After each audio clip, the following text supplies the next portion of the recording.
Indie Radar on the Gamer Buff. Jefferson Carbs with me, as always, is the Dove. Here we go. Marvel Cosmic Invasion. It's here, baby. Released earlier this week. And now, Dove, more exciting news coming Q1 2026. Yeah, we're gonna have some not just DLC. We're gonna have some collector's shit. Boom! Collector's edition, baby. Boom! That's all you need. If you love Marvel, if you love these retro games, who doesn't want a hard copy? Some of my favorite games, I was pissed off. I had to download them, get them day one because I'm impatient.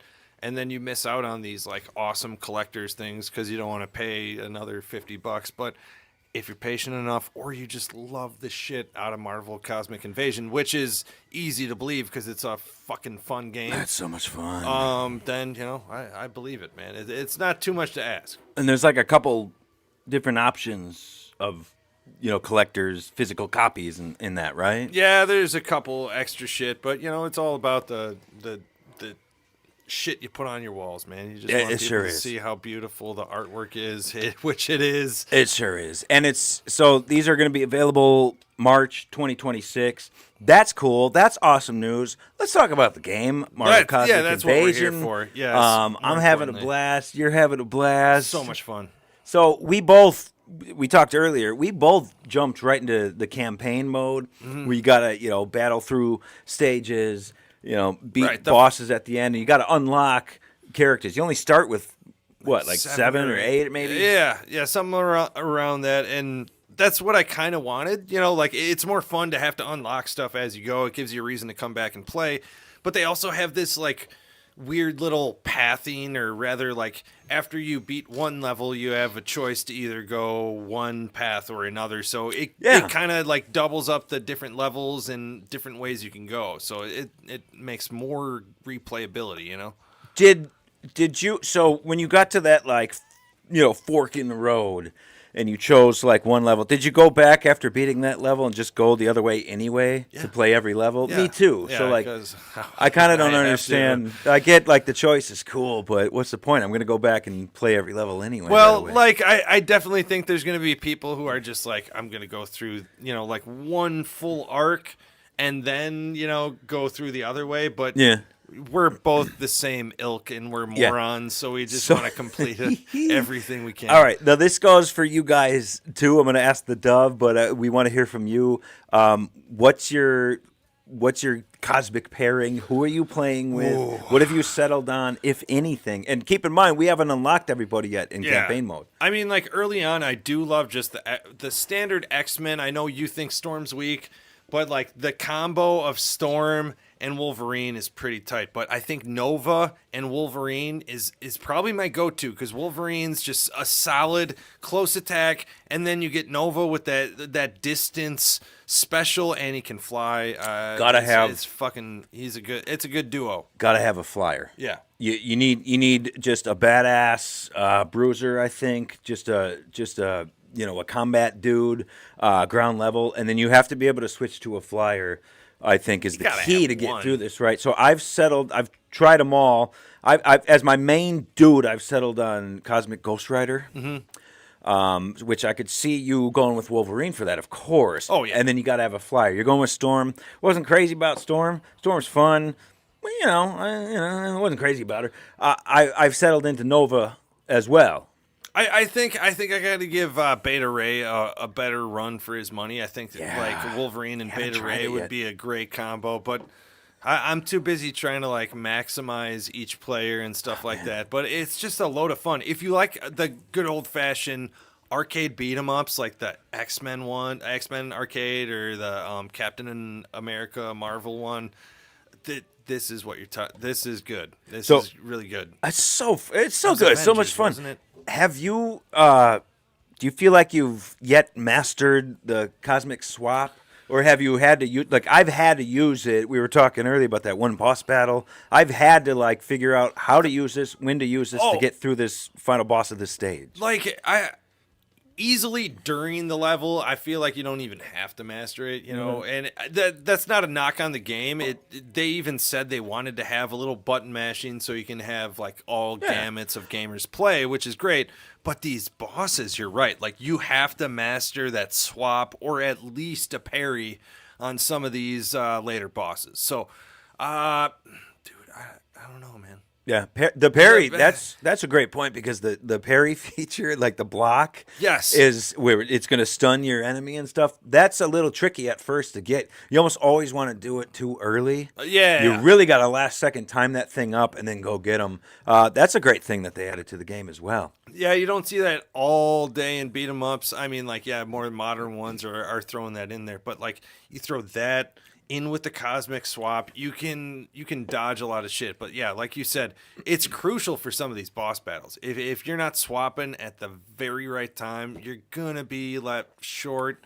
And honestly, man, like I'm still trying to master that perfect, like you grapple one person, beat the crap out of them, swap at the perfect time to finish him off with the other character. Like I'm getting there, but like I can see there's a perfect window that they want you to get to. I don't believe I've pulled off like the double special, like the swap during you're doing one special, you're swapping in the middle of it. I've tried a couple times and I've just, I'm clunky and stupid because it's early on, but like that I'm looking forward to that. Yes. The Marvel Cosmic Invasion, it's everything we wanted it to be so far, right? Oh, absolutely. Has not disappointed. It's a lot of fun, replayable, and man, if there's DLC like people are saying, this is going to be a fun game to play for a while. Great beat 'em up, probably Absolutely. the best. I mean, look, it's a little pricey. One of the best. It's a little pricey. I got it at a 10%. I paid $26.99 for this thing. I think you did as well. Yeah, same. I think that's decent value for this. Okay, like, yeah. With all the characters and like, I mean, yeah, if you're going in this just thinking, hey, I want to finish this game one time, it might be steep because you could probably finish the entire game in like 3-4 hours. But also, like you're hanging out with friends, you're having a party, or like you and I have planned, this Sunday. Weekend at 5 a.m. We're gonna online co-op this thing. Hell yeah! It's gonna be so much fun. Marvel Cosmic Invasion, it is here, and it is badass. I love it. It's a great game. Good start. Jefferson Carps with The Dove. This is the Indie Radar on the Gamer Buff. Upcoming games, indie news, and previews.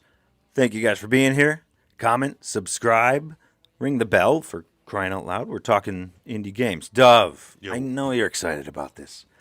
Tell me about Wild Blue Skies. Oh, finally. Yeah, let's talk about this game. I'm just very excited. I love Star Fox. I think we all did as a kid. If you were a Super Nintendo fan, if you're that genre, you have to remember some Star Fox, either by its janky-ass controls or by the multiple paths you could take in that one also. That was kind of cool. Like, right? If you wanted the easy way out, they had that for people who sucked like me.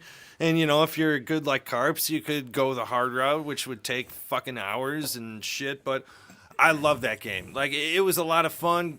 And now we have Wild Blue Skies, which is one of the same core developers. He also worked a little bit on N64, so he really knows like the tactile feel, and that's what people are saying in like the early previews or the alpha testing and all that stuff. Is like the controls are amazing, like they're really responsive, and they're what you want in that modern game, but with a retro aesthetic. Like they're still pushing the boundaries, but that's what we're going for. We discovered this like freshly announced game. I mean, a long time ago, months and months, maybe a year ago. We were talking about, yeah. And it was like, oh my god, a Star Fox spiritual successor. This is kind of cool, right? And then it didn't like they didn't stop making it, but it sort of disappeared. Yeah, it fell into the back. And then in the last week, a reveal, new like gameplay trailer. A new name, technically. And they added skies to the name. Yep. So it's Wild Blue became Wild Blue Skies. Yep. And this trailer looks fantastic. It looks very much Star Fox, but like where you can actually control and steer your ship and fire where you want to. Right. And not, lose every time in the, third level. Well, right, yeah. And also, like, we got to remember the gigantic advancement of having the 2 analog sticks on a controller, which is going to help so much with controlling. Like Super Nintendo, great. If you were lucky enough to have one of those fancy arcade style analog controllers, good for you. But most of us had to play on the directional pad, and that was a tough sell for Star Fox's controls. The dual stick, it's going to be so much easier to control in my mind, and I'm just so excited, man. Star Fox is Star Fox. It's a legend, right? Oh, the original absolutely. Star Fox. I think it is for me. So it fell off the end of the franchise. They tried to release one in 2016 or 2017. And now Nintendo's just largely, it doesn't exist, right? I mean, it exists as what it was, but it's not something that's on their radar. No, at all. Fell off of their IP list. It doesn't look like they're going to refresh that anytime soon. Which is to me, it's like, why not, dude? It's Star Fox, even though it was clunky as hell and extremely difficult. It was a fun. It was a rail massive shooter. game. Yes. People loved it. I don't know. This is really cool. Wild Blue Skies. Is there any? There's no release date information or demo or anything. Yeah, nothing yet. But people are guessing 2026. That's what it's looking like with the progression, with the new trailer. Man, we're hoping. We're finally seeing some gameplay, which was null and void of the first trailer. So this is a big advancement here, folks. So let's hope 2026, because I really want to play this goddamn game. Yeah, Wild Blue Skies. I think we need this. I need a little Star Fox type, with modern controls, modern gameplay of a Star Fox. It's hard to go back to the original Star Fox these days. It's such a great game. It's tough. So, all right, I want to talk about Team Cherry. Yes, please. This is in the news. Ari Gibson had an interview and basically said that the next project from Team Cherry may not be Hollow Knight 3. Right. I want to know what you think about that, whether or not you think, hey, this could be cool. Let's see what else they got. Or would you be concerned like me that, well, listen, if it's going to take 7 to 10 years to come out with another Hollow Knight, I'm an old man.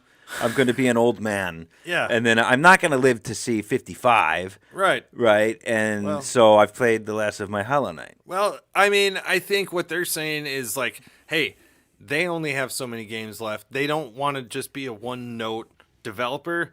And there are other, even characters and other games to explore in the same universe as Hollow Knight yet. So there's still time left for them, and they've left the door open for Hollow Knight 3, but at the same time I totally encourage them to try something else. Yes, but I'm with you. I'm concerned because I do want a Hollow Knight 3, and there's only so much time that they can dedicate because they're a 2-3 man shop with the music, and it takes a long time for these games. So it's gonna. Will we see Hollow Knight 3? I don't know, but I encourage them to try other things. Like, what if they did some awesome 3D game? There's other genres they could try. You hear the Fearless Fox IP is already, something they've registered. So do they have something cooking and they just don't want to talk about? Who knows? What Ari Gibson was saying, it sounds like, you're looking at a very similar type world and game that's just maybe not Hollow Knight. And in another interview, it was said that, when and if there is a Hollow Knight 3, they want all the games to be, you could play Silksong, then Hollow Knight. You could play Hollow Knight, then Silksong. You could play Hollow Knight, the third one, if it happens, then Silksong. It doesn't, the order of it and the timing of it won't matter. You can jump in anywhere because they're all going to be interconnected without having a specific timeline to it. Right, and I think they did it right with also some of the gameplay mechanics because, you play Hollow Knight Original and Hollow Knight Silksong, they handle totally different beasts. We've talked about it in our review, is Silksong is so much more athletic, you're doing more lunges and dodges and acrobatic shit. It's different, but I still love Hollow Knight the original. It has that basic but freaking like you have to master Souls-like feel to Metroidvania, and it fucking nails it. And I understand that. Like, I think that's brilliant. I can't wait to see what they do next. But yeah, like definitely, I want to see Hollow Knight 3, but they've earned whatever the hell they want to make next. You know, like they've done such a good job. They have the right creatively to just go nuts. Well, here's the thing. Yeah, like I just want them to put out a game. I don't care if it's a Hollow Knight 3 or if it's a completely new thing.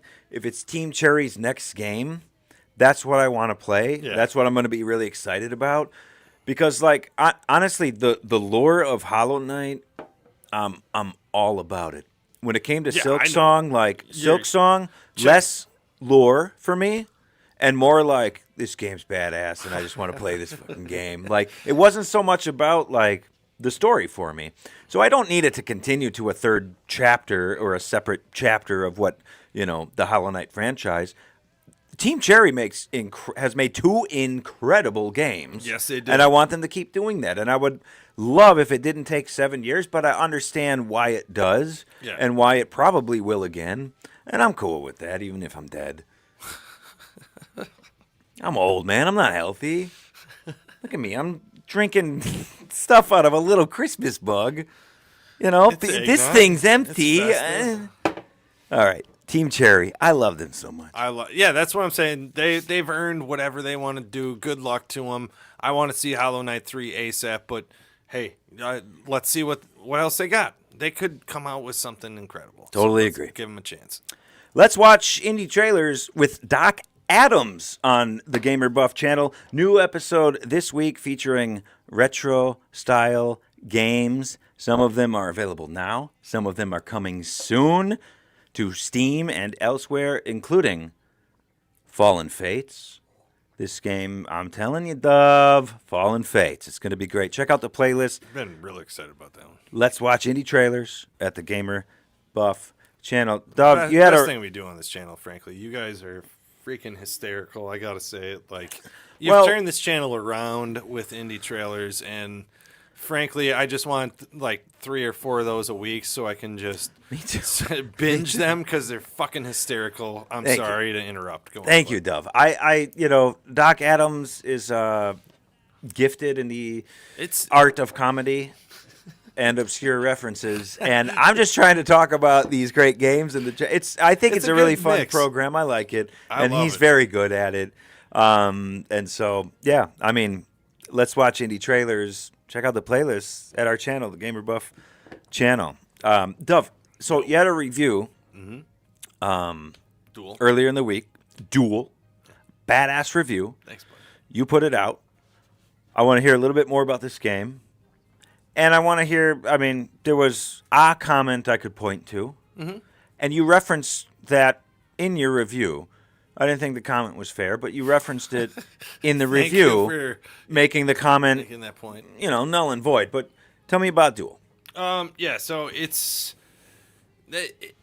think it was mislabeled in Steam. They called it like a Roguevania, which it really is not. It has rogue-ish tendencies because it has procedural generation. When you die, it kind of like makes a new map every time. But other than the randomness of location of items in the map, it's really a good Metroidvania, but it's got a crazy story element to it. Like, if you want to power your character up, it's going to cost more than just like, all right, man, like, I beat this guy or I got to this point, this checkpoint right here. I can get this relic, make my character like 100% better in a couple categories, strength or health or whatever the hell it is. Or I can do the moral thing at this narrative point here and take a much more modest, and I mean much more modest upgrade. Like, you're not getting what you would if you take the relic, if you go against your mercy or, like you do the wrong thing in the narrative path.